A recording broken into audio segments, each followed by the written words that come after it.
January 1945. German cities lay in ruins. The Allies pressed in from the west, the Soviets from the east. Millions were dead.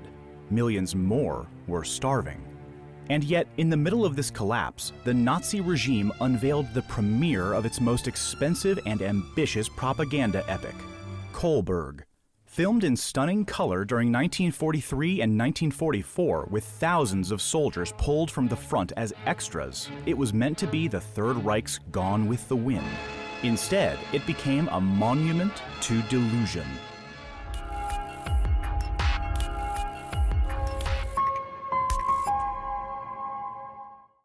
By 1943, the tide of war had turned against Germany. The crushing defeat at Stalingrad ended the illusion of invincibility, and morale was collapsing. Nazi propaganda minister Josef Goebbels believed movies could rally resolve. He wanted a film that would instill sacrifice, defiance, and unity, even as defeat approached. To build that story, director Veit Harlan and co-writer Alfred Braun drew on the autobiography of Joachim Nettelbeck, the patriotic mayor of Kohlberg during the Napoleonic Wars. The resulting film dramatized the 1807 siege of Kohlberg, portraying citizens and soldiers uniting to defy Napoleon's forces. Goebbels himself even contributed to the screenplay, though he was not credited. It was his idea to add a romantic element, embodied in the invented character of Maria. Thus, Kohlberg became not only a patriotic war story, but also a melodrama centered on innocence, loyalty, and sacrifice, crafted to move audiences as much emotionally as politically. Harlan was not just any director. By the early 1940s, he had become the most important filmmaker in Nazi Germany after Leni Riefenstahl. Born in 1899, he started as a stage actor in the Weimar era, later moving to film. His breakthrough came with the 1939 anti-Semitic propaganda film Jud Süß, handpicked by Goebbels. The film cemented his status as the Reich's propaganda genius. Harlan was married to Christina Zerderbaum, one of the most recognizable stars of Nazi cinema. She was cast in Kohlberg as Maria, a farmer's daughter who becomes the film's symbolic heroine. Together, Harlan and Zerderbaum formed a creative partnership that embodied Nazi ideals on screen. He shaped the epic narratives. She personified Aryan purity and loyalty. From the start, Kohlberg was out of step with reality. Germany was rationing food and fuel. Civilians starved in bombed-out cities. Yet Goebbels poured money into the film as if it were peacetime. The budget reached nearly 9 million Reichsmarks, making it the costliest film of the Nazi era. Goebbels even authorized Harlan to withdraw soldiers from service in any desired number, promising him that the Wehrmacht, the Nazi Party, and the state itself would be at his disposal. While the number of soldiers participating was wildly exaggerated, it is estimated around 5,000 soldiers were pulled from the front for the production. To make Kohlberg, thousands of skilled workers were also pulled away from the front and from industry. Carpenters built massive sets, 30 pyrotechnicians staged the battle sequences, camera crews, sound engineers, and lighting technicians worked around the clock. All of them were exempted from combat or from labor in arms factories, which by then were prime targets for Allied bombs. For many, working on Kohlberg was not just a job, it was a far safer assignment than serving on a collapsing front. The extravagance went even further. For one scene, Harlan claimed after the war to have used the original crown of Charlemagne itself, complete with its jeweled scepter and orb. The crown was transported from Nuremberg under armed escort by 20 police officers, brought to the film studios so that the recreated interiors of the Imperial Palace could be filmed with absolute authenticity. And wood, one of the most precious wartime resources, was at Harlan's disposal.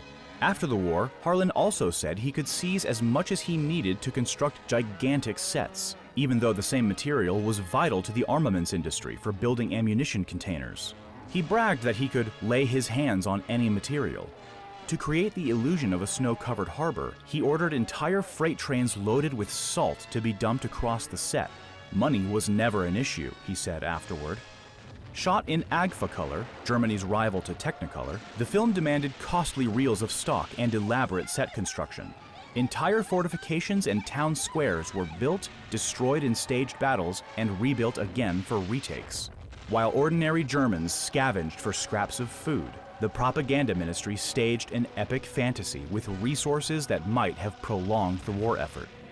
The story of Kolberg is framed by a prologue set not in 1807 but in 1813, during the Wars of Liberation.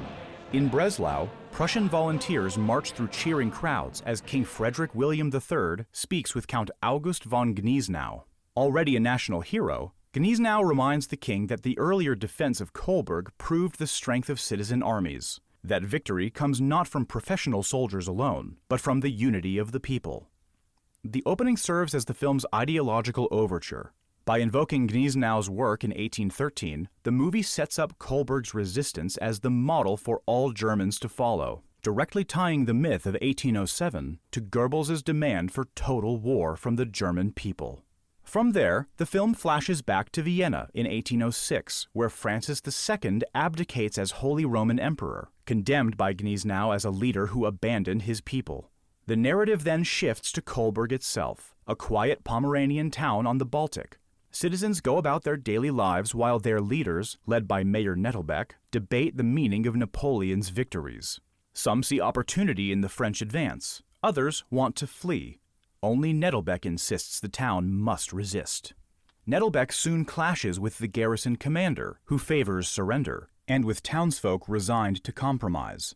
He rallies a citizen militia, stockpiles supplies, and refuses to yield. It is then that Zerderbaum's Maria enters the story.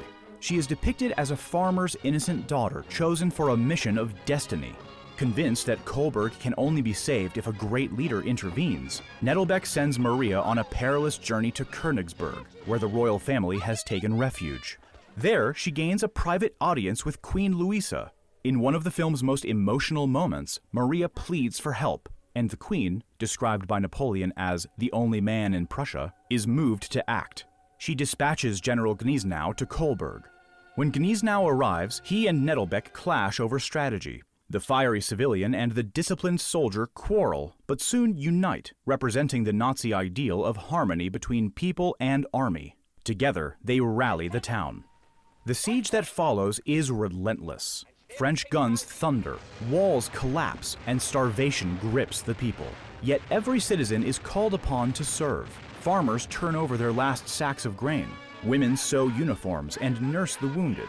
Children carry water and sand.